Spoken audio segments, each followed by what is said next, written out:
Hello, everyone, and welcome to this week's episode of the show. I'm your host, Sean Wilson. And I'm your host, Matt Ebersol. And welcome. This is episode 9 of the show, and today we've got a bit of a break for you guys. We've noticed that a lot of our episodes have been running longer than our mission statement told us they should be. And we also noticed we've been talking only about film. And the only episode that we didn't talk about film was the WandaVision episode, and even that ties into the MCU, which is 23 movies. Not even our first episode. Yeah. Our first episode was movie scores. Yeah, it was film scores, and then we did Pixar, we did 3 Star Wars, we did Harry Potter, we've been doing a lot of movies, so, no pun intended, this is an off-the-board pick for a topic. Yes. So, when we set out to do this show, we said we're going to do pop culture, and we've kind of been failing, not entirely, we've just been doing film pop culture. But we have so much more we want to talk about. Games, books, just projects that we have. And so today, we're giving everyone's eyes a rest. We're not looking to the screen today. We're looking to the table. Me and Matt have, through the years, played a lot of games together as a group. Whether it be just us, our friends, so on and so forth. I helped with one of my on-campus residence halls a couple years ago. I helped kind of like with a couple of board game nights and little parties and things like that. So today, we're taking a break, and we're going to sit back, we're going to play a game. We're talking about our favorite board games through the years that we've exposed each other to, that we've been exposed to, things we just have had on our shelves for decades. And also, we're going to talk about what makes a good board game and what makes a bad board game, because I know for a fact, myself and Sean have a lot of board games that we hate playing. So, yeah, so today's mission is we're just going to talk about some things that give enjoyment, don't give enjoyment, and hopefully you'll find yourself moseying over to Amazon or your local game store and giving some of these a little look just to see if you enjoy them yourselves. Yeah, totally. But before we do any of that, we have a bit of news. We have a bit of Oscars season. Or not Oscars. Award season. Awards season. Oscar season, though, award season is coming to an end. It is coming to an end. 2 weeks from now is the Academy Awards. Yeah. It's very, very bittersweet because it's my favorite time of year for film because I like to experience all the movies that are coming out and be part of the conversation, and that conversation is now coming to its end. And I'm a bit disappointed, but this is a great award season, and this past week was the Screen Actors Guild Awards. That was really the only one, the only big award show that happened. However, when you're hearing this, also the Directors Guild Awards will be announced, but those are happening the night that we're recording this, so we have no idea who's going to win that. However, expect Chloe Zhao to win. If she doesn't, that's going to be insane. But at the Screen Actors Guild Awards, lead actor went to Chadwick Boseman, as expected. Supporting actor went to Daniel Kaluuya, as expected. Best Ensemble went to Trial of Chicago 7, as expected. That movie has an insane cast. Best Supporting Actress went to Yoo Jung-yoon, the grandmother from Minari, and that now creates a 2-horse race between her and Maria Bakalova from Borat, who have been basically splitting every single major award. So it's going to be interesting to see who comes away with that. And then the last award was Lead Actress, which was by far the biggest curveball. Because up until now, we've had Andra Day win the Golden Globe. We had Carey Mulligan win the Critics' Choice. And now Viola Davis from Ma Rainey's Black Bottom has won the Screen Actors Guild Award, meaning that 3 different people have won the 3 major precursors. And what's even crazier is that the 4th precursor, which is the BAFTAs, none of those 3 people I just said are nominated at the BAFTAs, because the BAFTAs did that weird thing where they only had 10 people pick the nominees. So the nominees look really different. So we're going to have guaranteed 4 different actresses win the 4 big precursors going into the Oscars, meaning that this is probably the most unpredictable Best Actress race in at least 10 to 15 years, in my opinion. Because in this category, usually everyone always puts their arms around one candidate, like whether it's Emma Stone in La La Land, or whether it was Brie Larson in Room, or anytime Meryl Streep's ever won. They usually just kind of give it to that person the whole time, whereas this one, they're splitting all over. So I'm really interested to see what happens. My money's still on Carey Mulligan from Promising Young Woman, but honestly, at this point, I have no idea. But yeah, that's pretty much all I have for you. By the next time the next episode rolls around, the BAFTAs will have happened. The DGAs will have happened. It's gonna be big. So stay in touch with that. And yeah, that's all I have for the award season. Oscar, 2 weeks away. Oscars, 2 weeks away. Not bad. And we'll be sure to be covering that as the season goes on. Just a bit of nerd news for you guys, and I'll go quick. Naughty Dog is set to remake The Last of Us for PlayStation 5. Which I don't understand. No, listen to me. It's genius, and I'll explain why. It came out like 7 years ago. It came out 7 years ago, and it was the best game on its engine of the generation. And then they made the second one, and it's already better than anything that's out for this generation as far as engine goes. So here's why it's a genius move. PlayStation 5 only has one exclusive right now. They have nothing else. Everything else has just been ported backwards, and they're just releasing new things. There's no What's the original, like, what? It's The Last of Us 2. Oh. It's just that. Okay. So, with everything going forward, they just have things that are slowly being released for it. There's nothing out yet. So, HBO has The Last of Us show coming out by 2023, I believe. Then it's still in like very much it's so in pre-production, but it's going to be, they said it's going to be out by 2023. It will take them till 2023 to remake The Last of Us, and what they're going to do is they're working on the Factions game they want, and they'll rebundle it with The Last of Us 2 to create a console seller. They'll create a specialized console. Okay. It'll give them sales, and people are going to go watch The Last of Us on HBO Max, and then vice versa will want to go play the games to see how good the games are. I'll watch any show. It is the biggest marketing success they have. I'll watch any show where the stars are Oberyn Martell and Lyanna Mormont. Yeah, so. It's a good pick. But Naughty Dog is genius for doing this. There's also a rumor they're doing another Uncharted franchise. They're doing another installment of the Uncharted franchise, but that is just a rumor. Yeah, I saw that too. EA has patented their adaptive difficulty engine, the one they used in Jedi Fallen Order. So it's a system of video game where as your movements are tracked and your skill tree is tracked, the game will automatically adjust itself to your skill level for difficulty's sake. So there's no like easy, medium, hard mode. It's just you go, it will learn about you as you play, and then will adapt itself to you as you play the game. And they've patented that for most of their games going forward. So EA is going to be a lot more charitable when it comes to player adaptivity, which also suggests they're going to be doing more single-player games, because this is an engine that only really works for single-player, not multiplayer settings. So that's kind of cool for EA to do that. Yeah, I like that. I saw this the other day and it made me laugh. Bill Murray, of so much fame in Hollywood, released a statement to the press the other week that he was actually tricked into making the second Ghostbusters film way back in the day. Plot twist. He was in the pitch room given a completely different script with a completely different idea and liked it enough that he said, "Hey, I'll get back together with the old group of guys and we'll do this movie." And then he got there and it was completely different, not what he wanted, but he didn't leave because it was his friends doing the movie. So he admitted, after all these years, he hated Ghostbusters 2 and hates to be a part of it. Well, I mean, I'll admit right now, I hate Ghostbusters 2. Oh, so Ghostbusters 2 is a nightmare. Most people hate Ghostbusters 2. But he hated it, which is funny. Well, that's very fair. Prince Philip passed away a couple days ago. Age 99. 99. What a life, though. Honestly, like, God bless him at that point. Yeah. Like, 99 years old. It's such a sad thing. Because it was really cool because I saw a bunch of media put out him and the Queen's wedding photos. Yeah. And it's like, wow, these people, until recently, these people are still kicking it. Yeah. Well, the Queen's 94, I believe. So the Queen's 94. She's going to be 9400. What annoyed me, though, is that everyone's like, the stress of the Meghan Markle interview was what put him, like, and killed it. Not the fact that he was 99 years old. Yeah, no, I think 99 is the leading cause of death think here. That might be, maybe the fact that he lived almost a full century might have been the reason why maybe at this point in his life he wasn't as healthy as he was, and sadly he died of old age, but I'm sure it's not the stress of the interview that Oprah did. Like, what? No. That headline made me angry. I'm like, respect the man. He was 99 years old. I saw one of the like morbidly terribly funny things that I saw out of this was two different news articles back to back.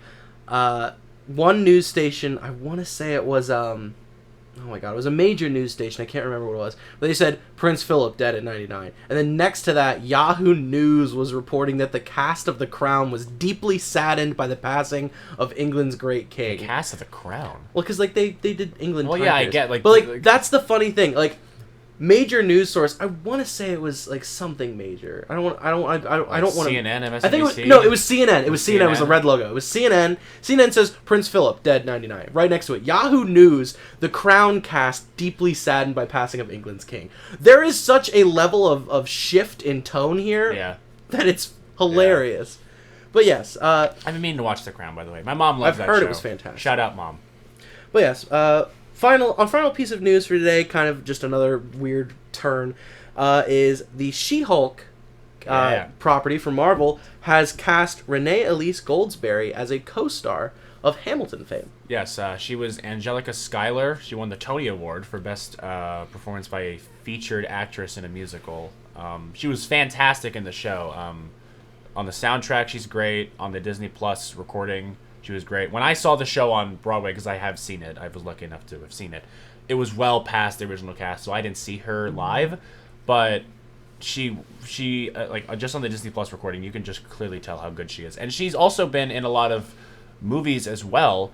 She was just recently in the adaptation of the Henrietta Lacks show. She played Henrietta. She was really good in that. She was also Mimi in Rent on Broadway. She's a phenomenal actress, and I'm so happy that the MCU is bringing her in. I love when new talent that hasn't been exposed to this kind of filmmaking or storytelling is now thrown into there. I'm excited to see what she can do.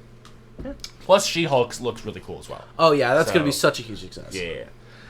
But with all of that, we have nothing left for you. Let's just get into it. Let's roll the dice and see what happens. The important thing to distinguish before we talk about anything is what is a board game. What are we classifying as a board game for this episode? For the sake of this discussion, we are classifying a board game as any game that involves physical pieces that have to be manipulated, and the majority of the game is spent with pieces and or cards spent on the table. Yes. So, a game, for instance, as an example, Uno is not a board game. Uno's a card Uno is a card game. The only reason a card touches the table is if it's played. But the entire game is you're reading your hand, you're reading other people's hands, you're trying to get rid of your cards. Same thing with, if any of you know this obscure game, it's one of Sean and I's favorites, but there's also this game called Exploding Kittens, which Sean and I really love. That is also a card game. Yes, even though you're manipulating the discard pile, which becomes an element for that game, and you're manipulating other people's hands by stealing or adding cards to them, that is still a card game because the majority of the game is action-reaction from the hand. Also, any card game with like a deck of cards is also not... That's self-explanatory. So like hearts, spades, gin rummy, spades, all that poker, stuff. They're all card games. Board games, pretty much, if there's a board and you have to like move pieces around, and it's not just a very intimate, personal game where it really just comes down to, like, there has to be some level of strategy. There has to be some level of, Well, card game would have strategy, but when we mean strategy for board game, we're talking like I'd say the lowest classification of board game would be Avalon. Because Avalon, yes, uses cards, but they remain on the table the entire time, and they are just for identity's sake. And there's other pieces. And there are voting track pieces. There is a literal score board that you are keeping track of round wins. Mm-hmm. But and we'll explain more about these games as we go along, because there are games that are near and dear our hearts. But a board game is something that has its pieces on the table the majority of the time. It can include cards, but it must include physical pieces as well. So even Coup, which is just you get two cards, put them in front of you, and then you pass tokens around. Yeah, is a board game. That is because you're not holding anything the entire time. Mm-hmm. Also, another disclaimer: Sean's knowledge of board games is a lot more varied and obscure than mine. So at the end of this episode, we're doing our top 5 board games of all time. Expect his to be some off-the-board picks, and expect mine to be your typical ones. Mine are a little off the board, but if anything, we want to try and sell you on some obscure board games, because not every great board game was made by Hasbro. No, so, absolutely not, no. But, and one last disclaimer, because I know there's a couple of you thinking, is he going to talk about it? I am not including games like Dungeons & Dragons or Pathfinder or things like that or in Magic this. the Gathering. Well, Magic the Gathering is a card game. But as far as D&D or Pathfinder or other tabletop roleplay games, those are a whole tier above board game. Mm-hmm. They are storytelling, they are pieces, they don't have to be pieces. I mean, last year D&D has moved online for me in my community, so it's no longer even a physical game at that point. But because that is such a higher level of demand as storyteller, writer, actor, player, strategist, creation, that is just a whole tier above. So we're not talking about it here, but we may have an episode about that in the future. Well, yeah. I mean, it's bound to happen. It's bound to happen. I want it to happen. But yeah, we're not talking about those dates. We're going to go over to the game shelf, pull out a box, set something down for a crew, and just play the night away. All right. So there's the criteria. Now let's get into it. Where do we even start? Well, I think we start with what makes a board game enjoyable. And for us, this is completely subjective, and we might have two different spins on it. Yeah. So board games can vary in so many different skill levels and thinking levels and strategic levels. I, for one, am a person who loves to think the entire time. I love to strategize in a board game. Others, not so much. Yeah, I like a healthy balance. I do like games where there's a lot of strategy, but also I do kind of sometimes just enjoy mindless fun. So, as this episode goes on, you'll see that there are a lot of games that I enjoy that are not the most strategy-based. They just are fun to play, and I think some chaos involved is kind of actually a lot of fun. Some unpredictability. Things that are out of your control. There are some games though that I hate that fit that criteria. It really just does. It really just does come down to personal preference. But the game that the bare bones game in terms of just random chance, no strategy at all. The one that I always think of is Candyland. That's sensible. Because literally the whole game is just you roll a dice, whatever color it is you move to, and then the next person goes. Like, is that... I think so. I haven't played Candyland in years. Yeah, it's been probably 15 years. It's basically just a board, and the gimmick... The most fun thing you have is reading the names of, like, each place on the board, but that's just, that's probably the most, unintelligent board game. I don't mean to offend Candyland fans, but there's really nothing to the game. I feel like there were more rules. I feel like maybe you had to collect candy pieces in one variant of it. I don't remember. You can fact check on that. I'll fact check it now. But for me, my mentality of the most mindless, it's just mind numbing to the point of a board game is Sorry, and I'm talking the original Sorry. Not where you roll dice to go around the board, but it was you shuffled a deck of cards and drew a card, and it told you how many spaces to go forward. There was no strategy. There was just you're hoping to draw the right card. That's it. Yeah. There's nothing left. Yeah, so Candyland... Okay, so my mistake. There is no dice, but there are cards, and basically the cards, you pick up a card, there's a color, and you move to that space. If there's 2 of that color, then you move 2 of those spaces. That's the game. There are also shortcuts. Ooh. But that's it? That's probably... Yeah, from what I'm seeing. Alright, then maybe it's a tie between Sorry and Candyland. Well, Sorry is... I actually kind of like Sorry because at least there's an element of sabotage to it. Whereas Candyland, you're literally just... It's just random chance. Perhaps. Sorry, at least there's the whole thing of you can send your opponents back to the start. There's a whole strategy of getting into the safe zone and trying to figure out how to what pieces to get rid of. Sorry, I actually think it's a bad rap, especially from you. You hate that game. I just don't like it. As a guy who wants to think the entire time, all I have to do is draw a card and it makes my decision for me. Granted, I don't love that game either, but it's definitely not a game that if someone's hey, do you want to play Sorry? I'd be absolutely not. I would. I'll play Sorry if it is with the right crowd. I'd like to use more than one brain cell when I play a game. Oh, okay, all right. This is me. Sorry is just the lowest of the low for me. Yeah.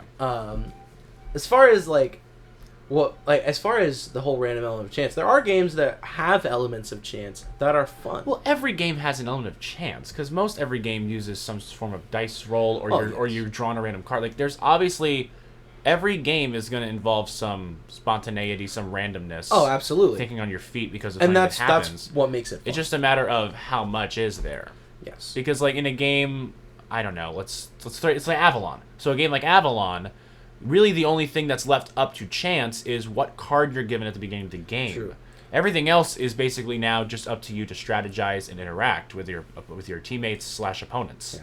For those listening at home and have no idea what Avalon is, because we've mentioned it a little bit, it is a game that is taking on the story of King Arthur and the Holy Grail, and it is a hidden identities game where everyone at the table is given an identity card that either makes them a good guy who wants to find the Holy Grail for King Arthur, or a bad guy who wants to sabotage the missions. And it's your job as a good guy to find the Holy Grail and protect Merlin, your guys' team leader, whose identity is also kept hidden.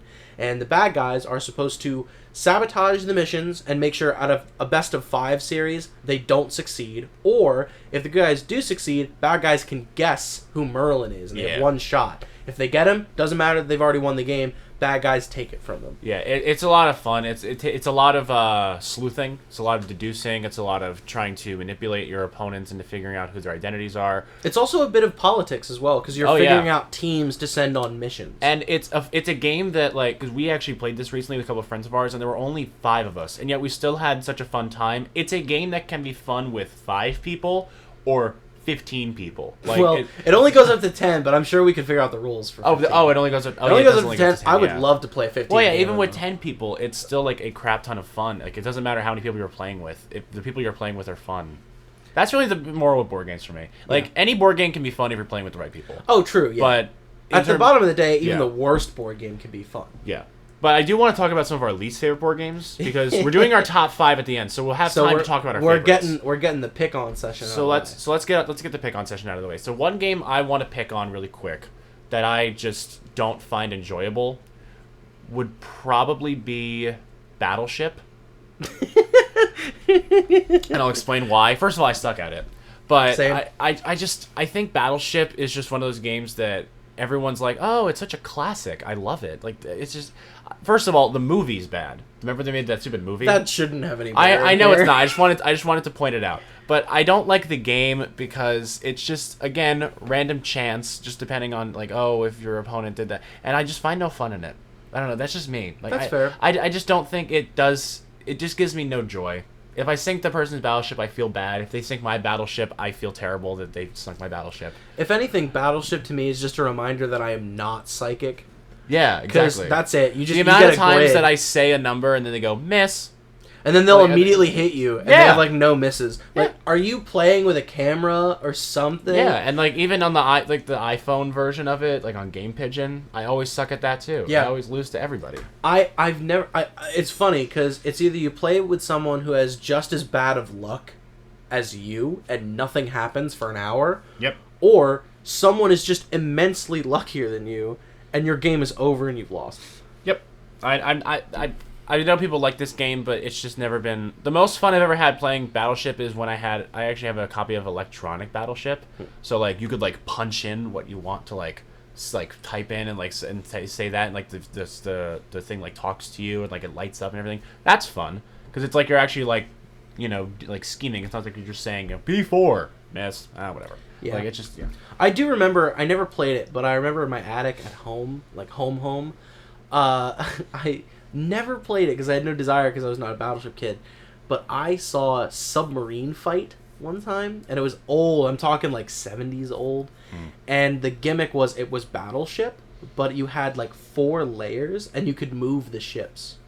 So you actually you had like certain abilities where you could like move your ships around versus all the layers because they were submarines. And you could also scan certain levels and get pings, like how many ships are on this level, or are they on this half of the grid? So it was very much a radar game, and it was cool. But I never played it. I just saw it. I read the box once, and then I just moved on because there were cooler things out there. Yeah, but that's just one of the games I don't like, of many. But yeah, your turn. Game that's just not my favorite. Okay. I know we're supposed to be picking on stuff here, but I'm almost gonna tell Redemption Arc. I used to always hate Monopoly. And that is because it is the one game that I could never get at all. I'm not the greatest person with money in real life. So why would I want to play a game that just reminds me of that? But here I am with Monopoly. Up until recently, I never could win at a game of Monopoly. I had never come not last in a game of Monopoly. You always finish for last. like 10 years. It's pretty funny, actually. I have always been the first person out. And then recently, I realized what the problem was. We were sitting around my apartment one day, just a couple of us, and for no reason at all, one of us had, Connor, one of us had Monopoly on his phone. So Connor hooked up the phone to our TV, and we played the app, and just Connor acted to kind of like as an auctioneer, playing the game for us as we told him what to do. And I realized the reason I hate Monopoly is because every group I've played it with plays it differently or weirdly, or they have house rules. And then when I played the app Monopoly, it was so orderly, and there were rules I didn't even know existed. And they made so much more sense than half of the, like, house rules that I've seen in the world, and then I won that game. Yeah, Monopoly is one of those games where there's like, I feel like the rules have been manipulated so much over the course of it that no one knows how to play it. No one knows how to play it anymore. Everyone just makes up their own, like the free parking space. Yeah. Had no idea that was a thing that like collects money. That was never a thing I did. It's not a thing that collects money. It's not. It's not. It's just a free space on the board. Wow. I always see, like, sometimes I play it with like it's a free space, and other times like whenever you have to like pay the banker or like you like pay the tax or whatever. No. I forget. That goes in that space. And no, it doesn't. It just goes back. That's free parking. Funny. I'm gonna tell everyone right now. If you play Monopoly, free parking doesn't do anything. It is just a free space on the board. Wait, what are the four? It's the go. There's go. There's the jail. There's go to jail, and then there's the free parking or the four. Yeah, those are the four corners. And then there's the four railroads. The four railroads, which actually kind of help you because if someone lands on them and you have like all four and they roll a big number, you get a lot of money from them. So the more when you stop on a railroad, base railroad, if you own one, it's 50. Yeah. And then 2 is 100. Well, no, it's a dice roll. It's like no, that's utilities. Oh, that is utilities. Utilities is 10 times the amount you rolled on the dice. Yeah. So if you rolled a 4 and you landed on electricity, you paid $40. And then if you owned both utilities, waterworks and electricity, double, right? It was double. Yeah. Okay, so the railroads though, it's like 50, the railroads is 50, 100, 150, 200. I think so, yeah. And that's just if you own all the railroads. You Monopoly on railroads. Okay. All right. Interesting. Yeah. I mean, I haven't played Monopoly in a very long time. The reason Monopoly is such a bad game, or at least was until recently, is because no one knew how to play, and then I didn't know how they played, so I'd do things different, and then I'd lose. So now that I know how Monopoly actually works, I kind of enjoy it now. Hey, there you go. Yeah. So all it took was actually reading the rule book. Well, another game that always manipulates the rule book, at least for me, is Scrabble. That's true. Because of Scrabble's all a weird because one. of all like the things on the board, like the triple word score, triple letter score. Because apparently there's a rule that once they're used, they're not used again. So like if you build a word on a triple letter score and there's like a T on that square that's triple letter score, and then you build another letter, that T does not count as a triple letter score again. Yeah. Which I had no idea. I thought that it just carried over. But that's another game that always manipulates the rules. And my pop always is that person who reads the rule book for every single game. He never has someone explain the rules to him. And I respect that. He always reads the rule book. I appreciate that. But in Scrabble, apparently in the old days, it was the rule that I guess he made up that if you play a word, he wants you to define it. That makes sense, though. It makes a lot of sense. That but makes like, sense. It's annoying if I'm like, oh, apparently there's a word in the English language that's like, something really, really, really random. And he's like, all right, well, define it. Use it in a sentence. I'm like, well, I can't because I don't know what it means. Like, XI is a word. I don't know what that is. It's key. But like, it's Greek alphabet. XI is a word. QI is a word. ZA, I think. KA is a word. Like, they're all like, there's like these weird 2-letter words that's like a consonant and a vowel. And interesting. In the Scrabble dictionary, they all count. And he's just like, okay, what does it mean though? I like that rule though. I love that rule, but it's annoying as hell because like if I can't play a word that like I know how to like. It just means that you need to be educated before you play with it. Yeah, but there is one game I want to talk about, and this requires some story time. So this is I think this might make Sean's top 5. I really think it might. All right, because you love this game. I'm interested. There's a game. I once visited Sean over a winter break when we were off session from college, and we had a game night at his house, and we played this game. I've never played it before. He's like, "Hey Matt, there's this really fun game called Whitechapel, and I think we should play it." And I'm like, "Okay, what's it about?" He said, "Okay, so basically, there's one person who acts as Jack the. It's another like storytelling game. It's not. Well, it wasn't a storytelling game. But it was a historical. It's based on game. a tale. One player acts as Jack the Ripper, and everyone else is like what cops, Scotland Yard. I guess. Scotland Yard. Okay. And they're trying to catch Jack the Ripper, and throughout the game, like, Jack makes secret moves throughout the board. You don't know where he's going, but, like, there's certain clues and hints you can do to follow him. But the 4 or 5 or 3, however many are in the other team, have to try to catch him, and you get, 3 chances? 3 nights? So, you get 5 nights. Oh, 5 nights. So Jack, every night of the game, Jack's goal is you pick one circle on the board, and the board itself is a historically accurate map of Whitechapel district in London town. It is a actual map. Very intricate, very intriguing game board. And there are like 250 spaces on the board that make up this map of the city. Mm-hmm. And you pick one of those spaces as Jack. That's your hideout. And you have to pick a victim each night, kill the victim, and then make it back to your hideout, avoiding Scotland Yard. If you get there, you succeed that night, you get on. If you can pull it off for 5 nights in a row, like the actual story of Jack the Ripper, you win the game. If Scotland Yard is able to find you and arrest you... On any of the nights. On any of the nights, the game's over, you lose. Yep. So it's a game of... It's very much a game of deception. You're not moving a piece on the board as Jack. You have a piece of paper that has a grid on it that you are tracking your movements on to keep you honest. Mm-hmm. And Scotland Yard gets 5 pieces among the players, or if it's less, they can just control multiple pawns. And they are searching alleyways and spots, and they get to see where the murder happened. So they know where you started, but they don't know where you ended. So they're trying to... the team is trying to comb the city as best as possible to search for places you've been. And they can ask, have you been to this space? And you have to answer honestly. Now, there are many reasons why I hate this game. One of which is because, well, I've only played it once, and Sean was Jack the Ripper, and I think Scotland Yard, it was me, Abby, your sister, and I think your 2 parents played. Yeah. And I think that was it. I think it was just the 4 of us, and we didn't catch him. He won the game. And it just... And also, I got a really bad migraine during the game. You did. Because of how frustrating it was. And I think it's just like the perfect storm of I wasn't having the best day. Sean was playing it really well. I couldn't quite grasp how to play this game. And it was also so annoying watching Sean like laugh at us and win that I've never played it again, and I vowed to never play it again. So I wasn't laughing at... To clarify, I wasn't laughing at them maliciously. I love games that, yes, the strategy is also on the board, but I also love the element of player-to-player interaction in a game. So I was trying to... I'd only played this game like twice before he had come over, and because I had gotten it that season of Christmas. And I had realized that like the second time I had played the game, it was really, really fun to try and just unnerve the other players at the table. Because so much fun. As Jack, you're sitting behind a screen, so your notepad can't be seen. So I'm sitting there, and I realize they're asking me what my trail is, and they can mark where they think the trail is on the board. Yep. And if they want to check a spot for an arrest, they can just stop and say, "I want to make an arrest at this location." If I'm there, game's over. If I'm not, game continues. And I realized that they were just doing such a good job of tracking me. I was like, I need to unnerve them more than just sit here quietly and track numbers.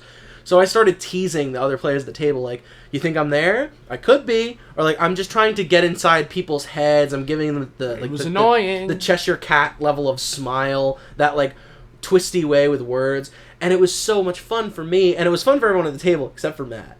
I remember, though, the last night, the 5th night that we had to catch you, we almost got you. You were like 1 space off. Yeah, and then you used like something where you can like go like a couple spaces away from us. Yeah, and then by that point it was Jack gone. Gets some power-ups that he can use, and he gets less power-ups he can use each night. But for instance, on the first night of the game, you get 3 carriages and 2 back alleys. A carriage moves you 2 spaces, and you can travel through a space with a Scotland Yard member. And an alleyway lets you loop around an entire block. Yeah. But you have to stay on that block. So, like, if there's, like, a grid of 6 spaces and you want to go from the top left corner of a square to the bottom right, you can pay a token, and it just takes you through that unmarked area of the map, and you can go anywhere. Yeah. So it's good if you're, like, on a block that's a really oblong shape. But other than that, it's kind of useless. But, yeah, I just... Oh, God. That game just made me so angry. It was so much fun, though. It was like... I feel like you just had a bad experience with it. You just need to try it again. But, like, I don't want to, though. Because I know the same thing's going to happen again. Insanity is doing the same thing over and over again, expecting a different result. So that's fair. I'm just, no. I'll give you that. But, yeah, that's a game that, like, I think the concept of it is cool. I just don't like it. Because I just had a bad experience with it, and it was, no. That's fair. I'll give you that. We've had some fantastic... What's a game, though, that you hate, though? Because you've only talked about Monopoly, so you have a redemption arc. Monopoly was pretty much it. You just don't like the mindless ones. I don't like a mindless game. Sorry is obnoxious to me. What's your opinion, by the way? This is not, like, one of my favorites. I'm kind of neutral on it. What's your opinion on the game of Life? It's... When I think of traditional, stereotypical board game, Life normally springs to mind first. Because Life is... You spin the wheel, you move a certain amount of spaces, but it also gave you a little bit of choice because you could choose a degree. You got to choose a house. You got to kind of make a strategy. Yeah. But a lot of the time it was chance-based because it's the game of life, and that was its gimmick. So because it set itself up to be this, anything can happen to you at this moment, but you also have to make choices because it is a game of life. I liked it as a kid. I was fine with it. It's not something that I'm itching to play 24/7. But I think it's the stereotypical board game. Well, yeah, that's why I wanted to talk about it, because I know it was like a lot of people probably like that game. I think it's all right. Yeah, it's fun. It's never a game where I'm like, yo, let's all play the game of life. Like, if you sit down with a good crew, it's fun. Yeah. But is there no game that you like don't like? At this point in time, I can't think of a game that I like have an aneurysm over. Well, I know you have aneurysms over games that aren't technically board games. I know of one at least. What's that? Taco Cat Goat Cheese Pizza. Oh my god. But that's not a board game. That's a card game. That's a card game. So I know. That's why we're not talking about it. That's not what we're talking about. I will touch on it. Why not? Just because. I mean, we've got time. If you ever played Egyptian Rat Screw with like a deck of cards, pretty much Taco Cat Goat Cheese Pizza is a similar mechanic in the sense of it involves a deck of cards, people placing down cards in the middle, and you have to slap the pile. But the difference is that the cards are either tacos, cats, goats, cheeses, or pizza. And as you put down a card, each player has to say the next one in the sequence. And if what you say matches what you put down, that's when you slap. And Sean sucks at that game. So I love Egyptian Rat Screw because it is just a matter of you're sitting there waiting for hand-eye coordination. There's no speaking element. You're just focused on what you're seeing and when you have to lunge for a card. The only extra element is face card values, which means the next player has to put down multiple cards in a row. In which case, you're not even focusing on your aspect of the game. You're focusing on everyone else's turns. So it's a game of awareness and reactionary time. That's fine with me. But I'm the kind of person who can't pat his head and rub his stomach. So when you want me to lay down a card, name the next card in a sequence, which couldn't be the right card half the time, and pay attention to some of the bonus cards, like the gopher or whatever else is in that game. Like, there's extra cards that make you do different things with your hand signs. Like, there's a gorilla where you have to pound your chest, or a gopher where you have to, like, tap the table. You want me to keep track of, like, 6 different elements that all happen on my turn and everyone else's turns, in addition to reaction time? No, I can't do that. It's dividing by 0. Like, I feel like I'm gonna blow up whenever I play the game, and it also just shows that I can't focus on more than one thing in that aspect. But we're not here to talk about card games, though. But I know that's one that you don't like. There is a game, though, I think we disagree on a lot. What's that? I think you like the game Risk. I love the game Risk. See, I don't. I love domination-style games like Risk. See, like, well, first of all, I know there's another one called, like, Axis Allies. Axis and Allies, ooh. Haven't played that one. That is the crown of military board games. Yeah, but, like, Risk for me, first of all, Risk takes, like, multiple hours. Yeah, it depends. It's longer than Monopoly. Yeah, but Monopoly feels long. Risk isn't. Risk is your constantly military strategy. But, like, Risk, like, I don't, like... I've never been a huge fan of board games where you have to, like, put out an entire, like, day to play them. You can burn a game of Risk in, like, 4 hours. 3. That's so much time, though. Well, keep in mind, I play D&D. So I know you play D&D, but... 4 hours to me is nothing. I've never liked games that take, like, the length of, like... I like a game where, like, you can sit down, you can play a couple of rounds of it within the span of, like, 2 or 3 hours, as opposed to one-shot 4-hour game. Yeah. Where you might not even be that good during this game. And this is why I think you'd like Civilization 6, which is a computer game, but it's very similar to Risk and Catan and all that. Yeah, but Risk, I've never been a huge fan of it. I've also never, like... first of all, I've only ever completed maybe, like, 2 games of it in my entire life, because most of the time, we just, like, I'm bored of this. Like, I get bored of it, because it's the same things over and over again. Well, that's fair. With me, though, my experience with Risk comes from my days back in the Boy Scouts. So, with us, there was... When I first got to my old scout troop, board games like that were, like, the big thing that everyone watched at camp. So, I remember sitting around with a bunch of younger kids as the oldest kids in the troops... would play games like Risk or Axis and Allies, and they would be like, oh, if you're cool enough, we'll let you watch. And it would be them just warmongering for hours. So we would play, like, they would play a couple of rounds, and then we'd go and do an activity for, like, the main camp out. Or then they'd play a couple of rounds, and then they would stop to cook dinner. And then they would play a couple of rounds. And it was such a cool thing to watch, because the entire day, you're almost taking sides and advising the guy you want to win the game. And then when I got old enough to be one of the players at the table most of the time, I loved having kids watch, because I was showing them, like, the intricacies of it. It was this, like, team sport, almost, for us. Yeah. And Axis and Allies was just, okay, while the main group is playing Risk, the oldest of the old will go off and play Axis and Allies. Because what they would do is, I was never one of the ones that did a long running game of it, but they would play it in like a tent away from the public eye because there were so many pieces. And they would, at the end of the camping trip, if they didn't finish, take pictures on their phones of the board state and of their hands. Mm-hmm. And then the next time they camped, they would set it all back up again like nothing changed. So once a month, they played basically for 20 hours over the course of a weekend and just ran with it. And it was so cool to watch this ongoing war. It was all, and Risk itself was also the root of so many jokes for me back then. Because we would come up with these stupid gambits like that we do, these dumb strategies that for some reason would work. Like there's a running gag in my old scout troop, or at least it was a running gag while I was still there, where Australia was just, you take Australia, you win the game, because we had people who would lose all of their territories but retreat into Australia and then play all of their Risk cards. So Australia had a military force of like 250 troops and they would roll across Asia, and that was how they'd win the game.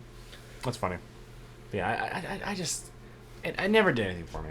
That's fair. It's not my favorite. I love me a military domination game. That's all. I also want to talk about one game. My favorite game as a kid was, I don't know if you ever played Balloon Lagoon. I did. Was that part of the like, Hullabaloo pack? It was like the Cranium people. Cranium, that's it. Yeah, it was like a kid's. There was like all like the stupid like little mini games. Like there was one that you could flip the frogs. Yeah, like, the matching one. There was a stamina to match dice. That and the Magic Kingdom game were like my favorite games growing up. I never played the Magic Kingdom. I still have it at my house. It's a fantastic game for just like mindless fun. And if you're a Disney fan, of course, it's like a must-have. I like those two games though. Those were the two I always played a lot as a kid. Also, Mousetrap. I used to never play the game. I used to just set up the trap and build it and watch it go. Yeah. I actually still have no idea what the rules are. It's for Mousetrap. Like I don't know what to do. All I did was set up the contraption. You're all mice and you're trying to get to the end of the board, but if you rolled dice and you could land on trap spaces where you could build parts of the trap to affect different parts of the board. So you were trying to get far enough ahead and also build the trap more effectively so that it could catch other mice. And then you had to land on the ending space with an exact number roll, but they gave you a ring to run around. And the ring at the end was you could get bonuses, or you could get extra pieces of cheese, or you could get the trap to activate again. So basically the whole point of the game was get to the very end and then run around the ring enough times to screw over everyone else. Interesting. It was entertaining for a 7-year-old. Yeah, I mean, I only did it, so I think my brother knows how to play it, because like, why would we have bought the game? But like, it was just so much fun to set up the trap. That's all I did. Oh yeah, of course. Like, you know what? I want to play Mousetrap. By play Mousetrap, I mean set up the trap and watch it go. Yeah. Like literally, that was it. Yeah. Did you have any other games as kids you liked? As kids, I remember back in the day when Lego tried to make a bunch of board games. Oh yeah. Remember those? Yeah. You actually built the board game. Yeah, those are fun. I had a game called Lego Minotaurs, and it was you were a bunch of knights. Each player had 3 knights, and they were released into a maze, and you had to get to the center of the maze, and it was by dice roll. And you could, the dice was a 6-sided dice that you also built yourself. So it was a dice frame, and you put different panel pieces on it. But it was, you could roll a 1, 2, 3, or a 4 for spaces. No, sorry, it was 2, 3. It was 3, 4, 5, 6. Because I remember you could split up your dice rolls, so you could move all your knights with your cumulative number. But instead of 1 and 2, you could roll a slate piece, which was, you had also a set of bumpers that you could place that were basically walls to the maze.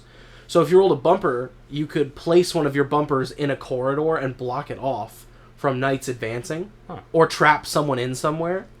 And if you rolled, the other piece was a minotaur. So there was an actual physical minotaur peg, and it moved 6 spaces no matter whenever you rolled it. So you could move it up to 6 pegs anywhere on the board, and if it landed on a knight, they got sent back to their starting corner. Wow. So it was this really cool board manipulation game. And you just had to get I think you had to get all 3 of your knights to the center of the maze. So you had to compete to mess up people's amounts, because you could get a knight all the way to the center of the maze, and then your other 2 could be struggling, or you could space them out. But it was such a fun kind of just let's mess with other people game. Because you'd roll slates all the time. So you would just board off starting areas and then banish people's knights back there. So they had to roll slates just to play the game. It was so fun. Yeah. I also, what's another one from me as a kid? Well, I do like some team-based games. Like, have you played Taboo? Yes. That's a fun one with that annoying-ass buzzer. That's the only thing I don't like about it. Taboo's fun. Taboo's a fun team game. Pictionary, obviously, is a fun one.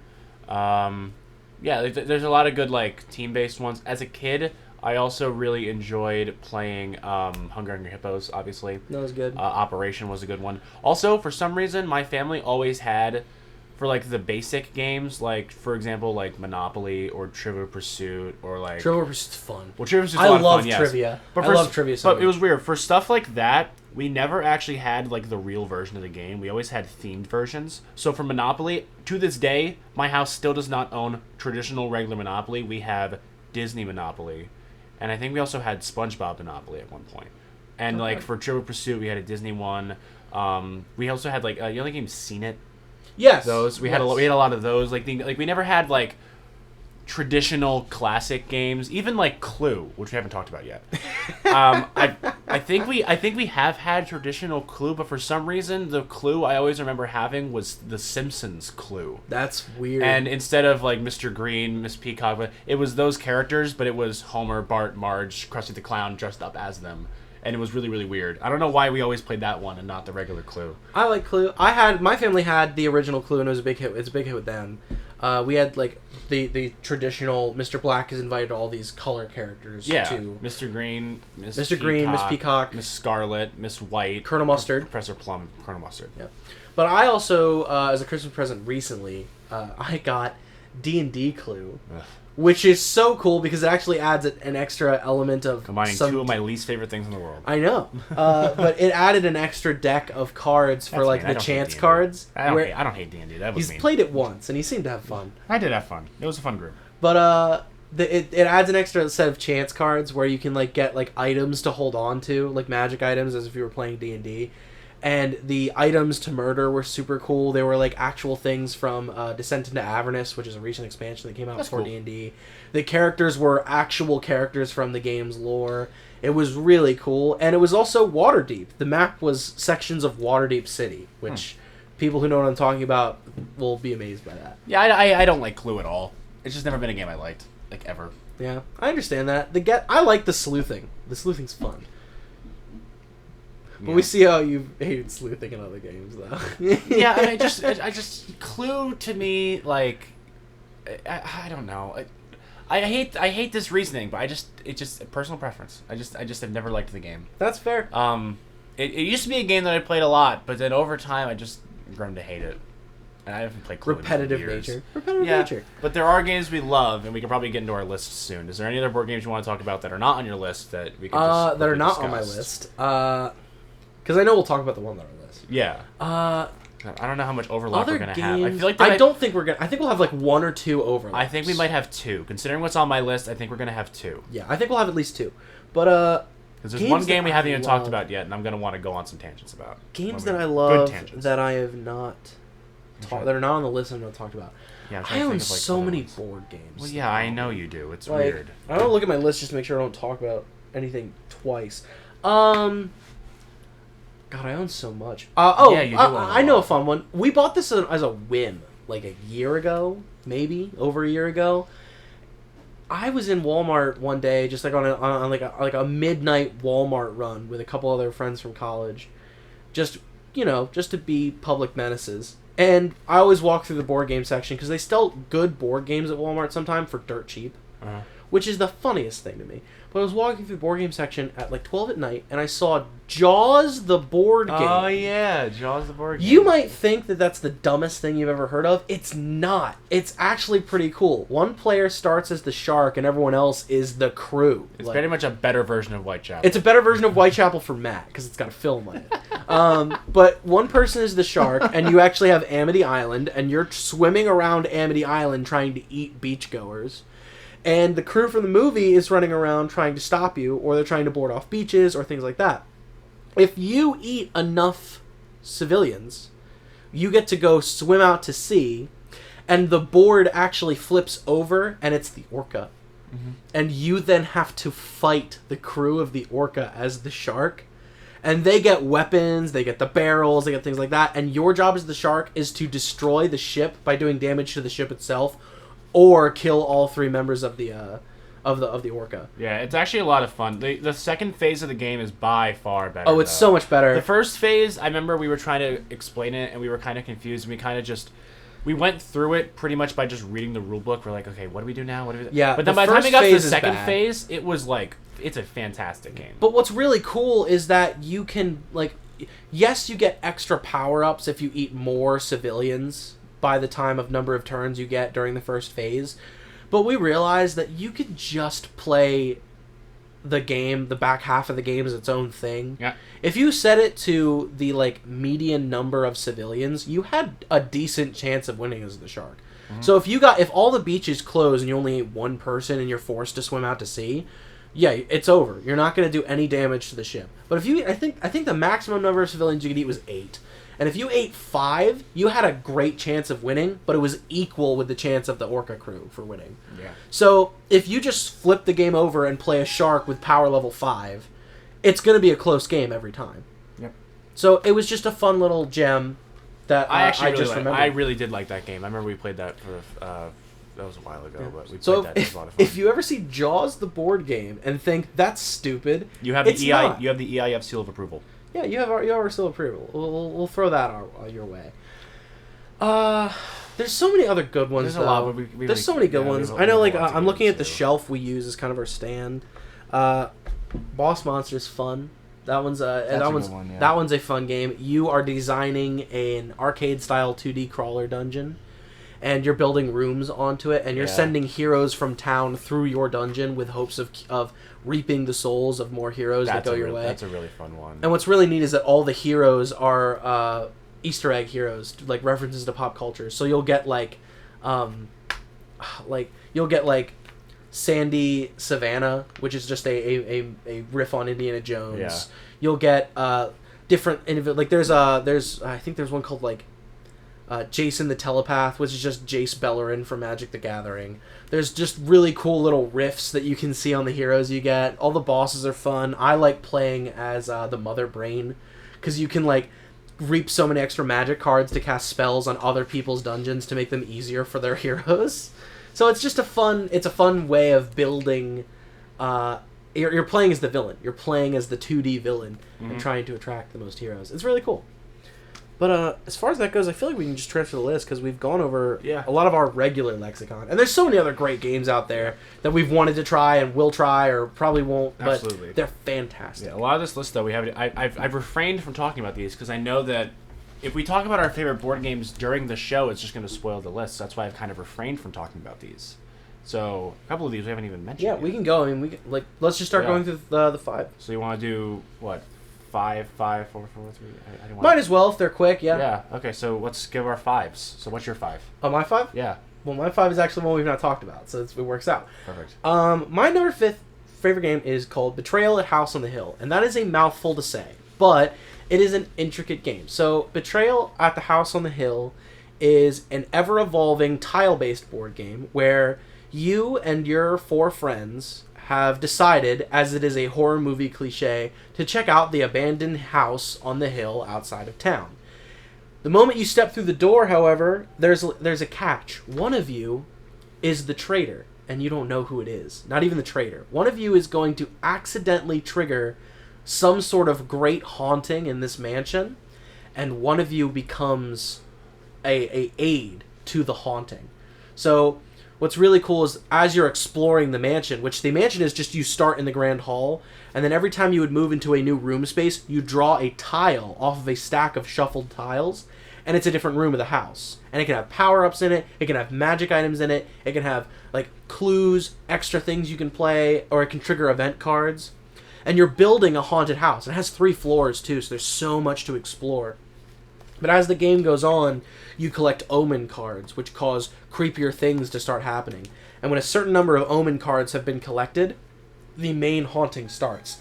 What's really cool is you have to remember where you found each omen, because that corresponds to a list of 50 different back halves to the game. And all 50 are references to famous stories of horror. So the game itself is a love letter to the horror genre of books, movies, and TV.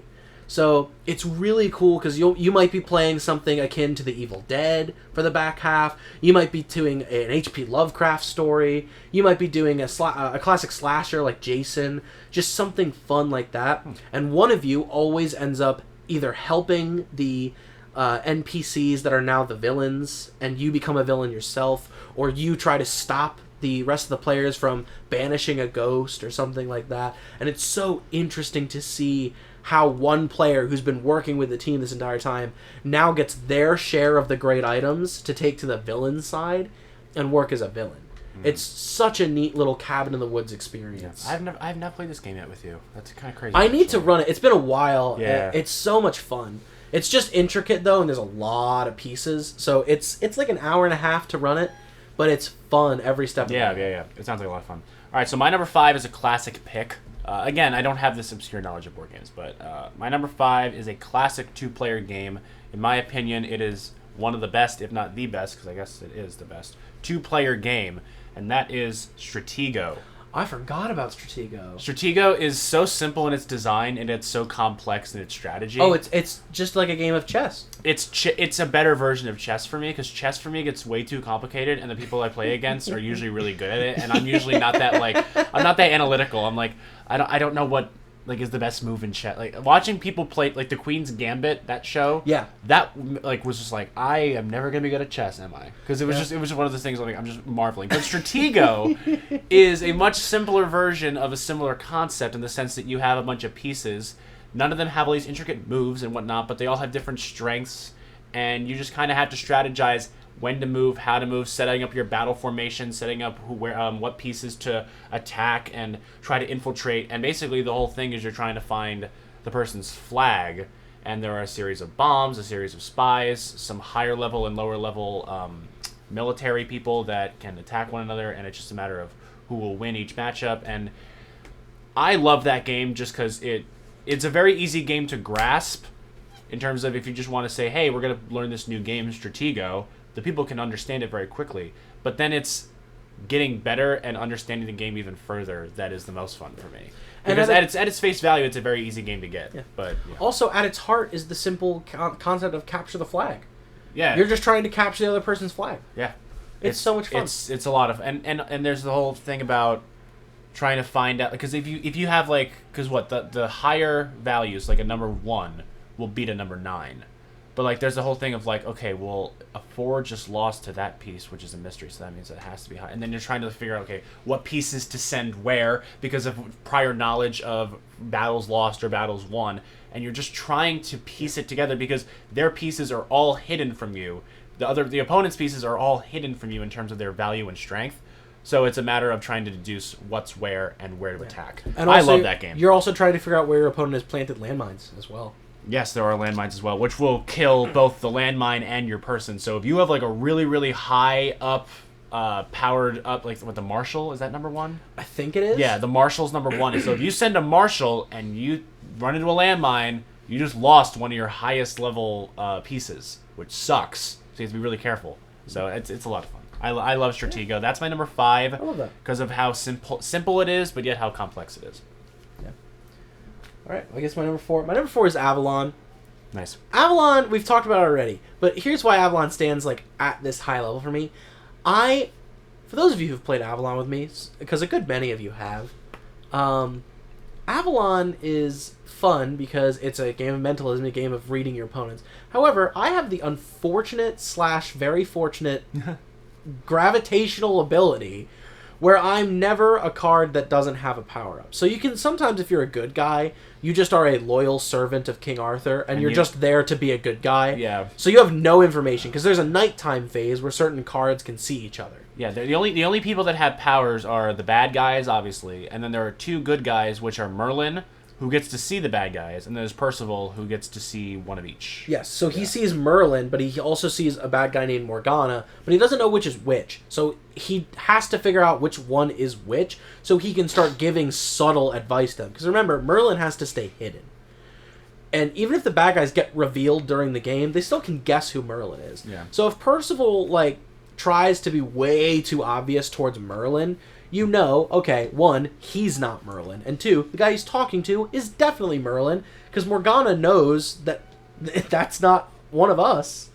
So it's very easy to screw that up. I have the really weird luck that I'm always someone with a power-up, and it's annoying. I've not been a just blanket servant of Arthur in probably like 2 years. And we play this game a good amount. So I'm always a bad guy, I'm always a good guy. And what's funny is my bad guy to good guy success rate is higher for bad. Yeah. So everyone automatically assumes I'm a bad guy, even though I might be like Merlin or Percival during a turn. Mm-hmm. So I can't just ever influence the game at all. Never trust Sean. Never trust me, even when you can, and that's why I love it so much, because it forces me to think outside the box every game. Yeah. So I love the challenge that has been placed upon me, and it's so much fun to see everyone all of a sudden just turn each other on the last round of the game. And there have been some fantastic moments of sleuthing done by various people, Matt here included. So yeah, can't play games like Clue, but you can figure out identity games. Oh, yeah. Really easy. It's not that I can't figure out Clue, I just don't like it. All right, number 4, another classic. It is a better version of charades in terms of I'm showing you something, guess what it is. Because I love to draw, and I love to be an artist and create, and that's why Pictionary has always been my favorite classic board game in terms of like an older board game. I love Pictionary. It's the perfect game in terms. It's charades, but better because it adds the drawing element. There's also the whole board and everything, and the team aspect of it is something I always really enjoyed. And I also love when there's a really good drawer and you have like an insane success rate, but then there's also the crappy drawers, which make the game so much more fun because like what the hell is happening? Yeah. There's the added chaos element to it, and even though people are like, it's kind of I don't think it's boring at all. I think that it is a perfect game in terms of party game where like you can have a bunch of people and just have fun, whereas it's just classic. It's not that complex in its design. And yeah, I love Pictionary, and that might sound weird because I don't think we've ever actually played this together. We've never. Pictionary was one of those games. I enjoy it. I have it at my house, and it was one of those games that we would usually play a good amount, like with my grandparents or whenever like aunts and uncles came over. Pictionary was always one of the ones that we would always bring up to the table and be like, all right, here's an option. Love Pictionary. Fantastic game. Have you ever heard of a game called Telestrations, man? Yes, Telestrations is also really good. That's where like it's like a game of telephone. It's a game of telephone, but you're drawing stuff. That's really fun. However, I feel like that game, I don't like it. There's sometimes where Telestrations works perfectly, and sometimes it doesn't. And there's sometimes it doesn't because like you end up with the same thing sometimes. Yeah. Pictionary, I've always loved playing charades, and I like drawing, and Pictionary combines the two, and that's why I like it so much. But Telestrations is also a good one. I was curious because it just made me think. I don't have Telestrations. I have another game called Scribblish, which is pretty much the exact same game. I've heard of Scribblish as well. It's the exact same game. It's just same three things. It's just a different company. But Scribblish is pretty much the same thing as Telestrations, where you have like that scroll, and like you roll it up, and like you see, all right, I have to write down what I see, and I have to see what I write. So yeah. But yeah, Pictionary is number 4. That's probably the last like classic game on this list. The last 3 are kind of more newer and more obscure. So I like it. Yeah. My number 3 is one we've also not talked about, and I believe it's only a game that you've played with me like twice. But and this is also another niche pick that I'm going to try and sell to you guys. I think I know what you're going to say here. It is a game called Last Night on Earth. Oh, that's not what I thought you were going to say, but we have played this, yeah. Last Night on Earth is... It's probably one of my favorite military-style games, and it's not a military-style game. Zombies, right? Yes. Yeah. So the goal of Last Night on Earth, it is a 1 or 2 versus 3 or 4 game. And you're the smaller team, which I normally run just by myself because it's just better. Because why would you have 2 zombie players? But one player takes the charge of a horde of zombie soldier tokens, and the game is set in a like backwoods country town. The other team, composed of 4 survivors, is in charge of surviving and completing objectives in this zombie town. There's the base game where you as zombie master are trying to spawn zombies in certain places of town, and you just have to kill 2 out of 4 survivors. They have to kill 15 zombies. Mm-hmm. And you can have up to 15 zombies on the board at the same time. So it is this fantastic game of you're working with zombie resources, and you have your own deck of power-up cards. So you actually have a hand of cards during this game as well. And you roll dice to move your pieces around, and you can... Actually, no. As a zombie player, every zombie just has a movement speed of 1 the entire time of the game. Mm-hmm. But you have cards in your hand that can make a whole group of them move like 6 spaces. Or you can break an item that the players have found. Or you can spawn extra zombies. Or you can do all of these horror-related power-up things. The survivors have to work their way through buildings and actually search for weapons. Sometimes they start with things. Like if you play as the sheriff and you get his like tile card, he starts with a revolver and a box of ammo. But you as survivors are searching for better weapons, and you can pick up power-up cards if you search for them. They don't have like a hand of cards they draw every turn. They just have abilities, and they have to find cards. And once you master the base game, there are actually additional game modes that come with it. For one is you, instead of killing 15 zombies, you have to find 4 cans of gasoline and fill up a truck and escape. Yeah. There is, my personal favorite is the town center tile can actually flip over and become a mansion. And players have to keep zombies out of the mansion for 15 turns until sunrise. And if you are able to do that, you win. However, zombies have to have at least 8 zombies in the mansion at any time to win the game. What's also really cool about this is no matter what game mode you play, there is a sun track counter, so you have a certain amount of turns until daylight for your zombies to win the game. So for the base game, I think it's like 15 turns. And for higher level game modes, it's longer. For, I think, the truck escape, it's 20. Because you have to physically search for the gasoline through the entire deck of item cards. So it gives you more time. But it's so much fun. And they made expansions for it, too. I own one of the expansions, which gave 4 new player characters. It gave a new type of zombie. It upgraded the capacity for zombies. And it added 3 more game modes. And they were all so much fun. So I need to play this game again with a group soon. Yeah, it's fun. But it's such a good time, and please pick this game up, and any of its expansions. I prefer Growing Hunger, if you're going to go looking. But it's called Last Night on Earth. It's such a fun time. My number 3, I think we mentioned it briefly, because we were kind of... It was when we were defining what a board game was. So my number 3 is Coup. Ooh, yeah. We mentioned it, and we counted it as a board game, so I'm counting it as a board game. Coup is another one of those identity games. However, like...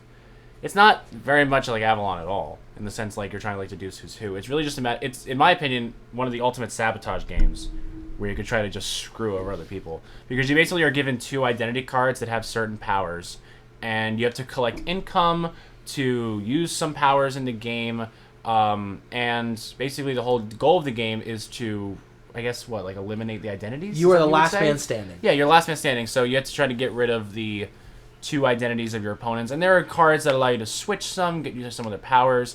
If you have a certain number of income, you can coup somebody, which is forcing them to get rid of one of their identity cards, leaving them only with 1 now of their power cards.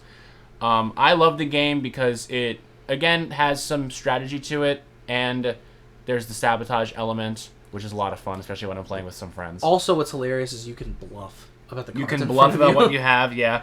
And if you're caught lying, you lose that card. Yeah, because like some cards allow you to take like a really like high number of coins. Like I think, is it the Duke that allows you to take like there is a Duke card which allows you to take 3 coins per turn. But like you could take 3 coins and say, all right, I'm using my Duke power, I'm taking 3 coins, but you could possibly not even have the Duke card, and you could be just flat out lying. And it's up to the people to determine whether you are lying or not. There's the Ambassador, which allows you to pick another card that you want. Like you could see the top 2, pick one and put the other one back if you don't want one. There's the Contessa, which blocks assassination. Which blocks assassination attempt on you, which is the assassin's power is to assassinate somebody. And the Contessa, An assassin basically can perform a coup, but they perform it for like half the cost. And again, if someone tries to assassinate you, you could pull the thing of I have the Contessa, I'm blocking it, and you could not have the Contessa. You could be lying. Like I love the multiple layers of this game.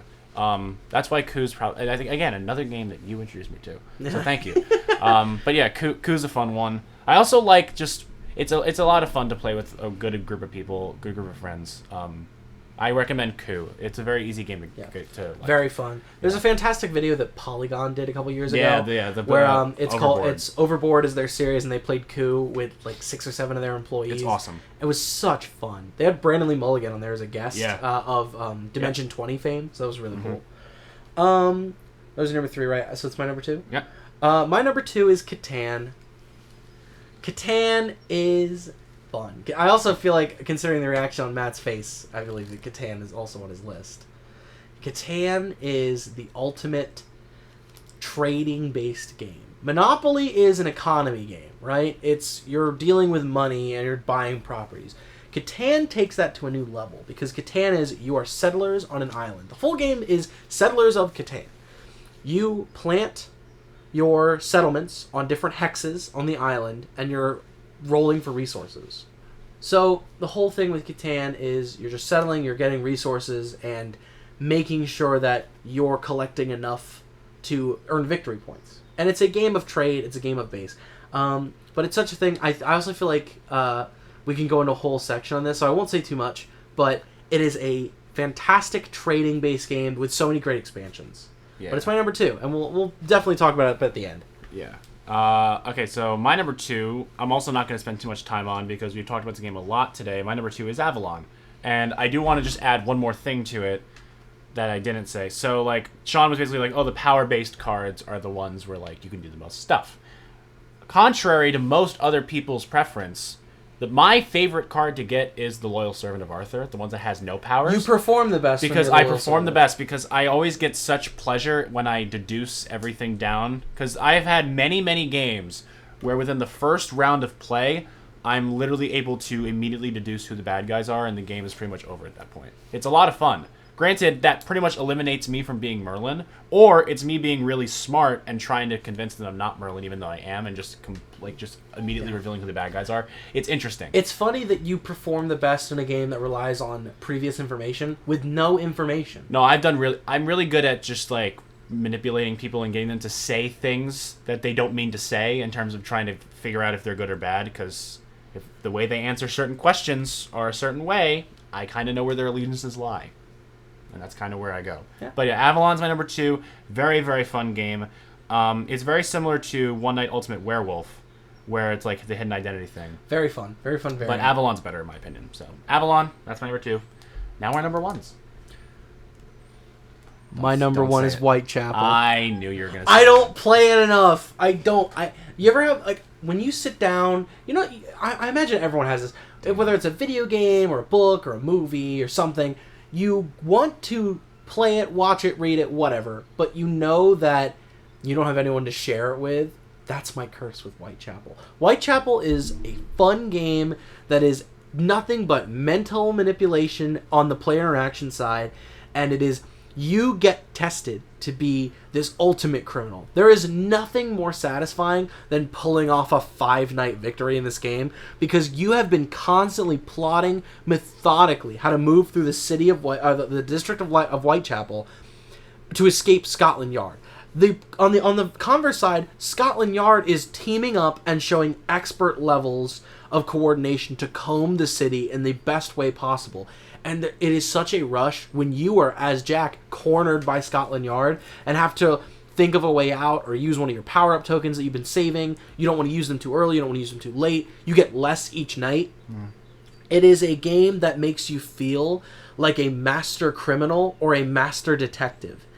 And that level of skill that gets placed upon you, the mentality of it, is such a fun thing for me. I'm garbage as Scotland Yard, but I still feel cool when I'm playing as Scotland Yard.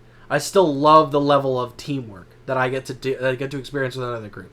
As Jack, which is my preferred role, I love the suave demeanor that I like to put on during that game, where I'm just messing with people. It is such a great time, and it's such a well-made game, and I love history-based games like this. So it checks off all the boxes for me. I feel like a master criminal, and that's why it's cool. I'm not going to deny it's a good game. It just annoyed me. No, and that's completely fair. But yeah, my number one is, in my opinion, the best game of all time in terms of just how freaking awesome it is. And it was on your list. And the reason why we said we would get into this later is because my number one is The Settlers of Catan. I knew it was going to be his number one. I knew it. That's why I didn't say much. There's no way it couldn't be. It's the best board game ever. And the thing I like the most about it is it's a board game with a board, but the board's different every time you play. Yeah, like all the hexes are shuffled. Most board games like Monopoly or Trivial Pursuit or Candyland or The Game of Life or all those other, like all the classic board games, the boards stay the same. They are fixated. They are painted. That is the board you get. Catan, the board is different every single time. Whether it's the hexes, where the ports are, what numbers are on each hex, everything is different, and you always have to think on your feet. And the reason I love this game so much is because it's so different every single time you play, and because there's so many different layers to it. Because you have so many things you can do on every single turn, and it's really one really good turn can change your game for the better, and one really bad turn can change your game for the worse. So you really have to be paying attention to everything. There's so many other. There's the robber aspect where you can steal cards from another player and have a resource blocked. There's just all these things that go into the game that I just adore, and I'm not even talking about the expansions yet. Because if you think the base game of Catan is cool, the expansions of it, which I own all of them in terms of the mainline expansions, none of the spin-offs. I know there's like a space version of Catan. I don't have that. I don't have that one. Catan, but space. There are 4 mainline expansions. There's Cities and Knights, Explorers and Pirates, Traders and Barbarians, and Seafarers. I have them all, and they're all great. Granted, the base game is still, in my opinion, a perfect game, and these are just adding to it. They're not. It's not. I hate ranking them, because they are just so all different in the way that they change the game, but they all change the game for the better. Cities and Knights makes cities so much more impactful in the sense of having them. It adds some city improvement charts, and barbarians can pillage your cities and reduce them to settlements. There's Explorers and Pirates, which turns the game board into like 5 times its normal size, and there's like undiscovered islands, and then there's Seafarers, which adds all these waters and different islands you can go to, and then Traders and Barbarians is pretty much 5 minigames within one box. There's so many different ways you can play Catan. That's why I love it. Including the travel version. The travel version's just a piece of paper. It's funny. But yeah, those are our picks for our personal favorite board games. I know that the majority of you have never heard of most of the things we've talked about today, and board games are fantastic because that's what's always cool. You go to someone's house, they always have on their board game shelf something you've never heard of. Yeah. And I'm definitely the guy who, if you ever go to like my place of residence in the future, everything is going to be something you've never heard of. It's so much fun to just see what people have and what the new things can be brought to the table are. Classics are great, but learning about a new board game is always fascinating to me. I agree, yeah. But yeah, that's what we have for you guys mainly today. We have a nice little bite-sized episode. We've been running so long for most of our past. We have just a nice little break, a breath of fresh air with today's love of games. So I hope that any of you out there listening has fallen in love with the description we've given or been hyped up by something we've talked about. Play Catan. Play Catan. Play anything on our lists. They're all worth it. Yep. Chances are you go to your local like comics and gaming shop and just browse their wall. There's something that you will love to when you give it the chance. Mm-hmm. Anyone, even someone who's just never played anything other than Hasbro's main product of board games, you could go anywhere, a place that sells games, the most complicated stuff, the most run-of-the-mill stuff. Find a new board game and play it. I know it's rough to do it, especially in today's world nowadays, but if you got that group, you don't mind getting together, as long as you're safe, of course, play a board game. It's worth it. I couldn't agree more. But yeah, I think this was a good departure from our normal stuff. Yeah. Well, this needs to be our normal stuff. We need to start covering more than just film. Film's fantastic. Big screen is fantastic. And yeah, it's going to make up the bulk of what we talk about. But we want to bring more of this to you guys in the future. Small screen, non-screen, anything. Yep. So let us know in the comments and on Instagram if you want us to talk about something that is a little different. I'm sure one of us probably has some expertise in that field. Send us some suggestions. We want to talk about things that you guys want to hear. We got our Star Wars arc out of the way. We've got a Marvel project coming up sometime soon. Oh, yeah. But we're taking some break episodes. We've got some wonderful things coming for you guys. But we're happy to shove some of those ideas aside for what you guys want to hear. If it's something that we are any at all versed in, we can make it. We can make a segment on it. We can do an episode on it if we're good enough. But we want to do what you guys want to listen to. Yep. Couldn't agree more. So we thank you all for listening to today's episode. A bit of a shorter one, but I think that's honestly fine. But yeah, thank you for listening. This was our board game episode. Yeah, fantastic. Oh yeah, considering Sean loves board games as much as he does, and considering that I have grown to also love them, it's something that needs to happen. So yeah. But thank you all again for listening, and just remember, no matter how crazy life gets, everything is fine.